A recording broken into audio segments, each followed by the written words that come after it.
तर पावसाळ्यात पालघरच्या ग्रामीण भागात सरासरीपेक्षा जास्त पाऊस होत असला तरी शासनाच्या नियोजन शून्य कार्यक्षमतेमुळे या भागात दरवर्षी जानेवारी महिन्यानंतर नागरिकांना पाणी टंचाईचा सामना करावा लागतोय।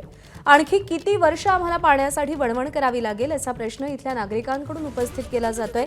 तिथून आढावा घेतलाय संतोष पाटील यांनी। पालघर जिल्ह्यातील ग्रामीण भाग सध्या तहानलेला आहे। सगळीकडेच पाणी टंचाई आहे ती आपल्याला पाहायला मिळत आहे। विहिरी कोरड्या झालेल्या आहेत। जलजीवन मिशन योजना जी आहे जलजीवनची ती पूर्णपणे ढेपाळलेली आहे। त्यामुळे लोकांना खाड्यातलं आणि इतर नाल्यातलं पाणी आहे ते प्यावं लागतं। मी सध्या विक्रमगड तालुक्यातील गावामध्ये आपण पाहू शकतो ही जी विहीर आहे ही ह्या गावकऱ्यांनी स्वखर्चाने बांधलेली आहे।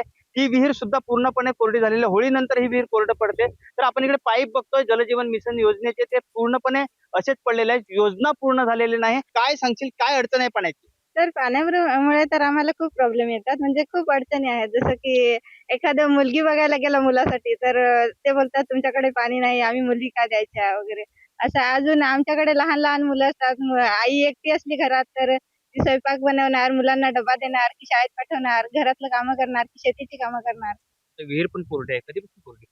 आम्हाला म्हणजे पावसाळ्यात पाणी असतं आणि होळीच्या आधी पण कधी कधी संपतं असं।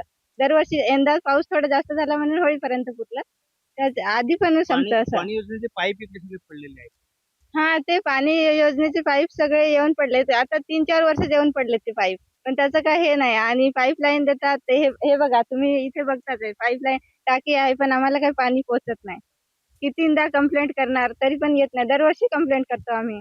कुठेतरी ही जलजीवन मिशन योजना आहे ती फेल ठरलेली दिसते आणि सरकार दरबारी ही दखलही घेतली जात नाही। त्यामुळे ह्या लोकांनी मागणी केलेली आहे की तातडीने आम्हाला पाणी द्यावं। संतोष पाटील, एबीपी माझा, पालघर।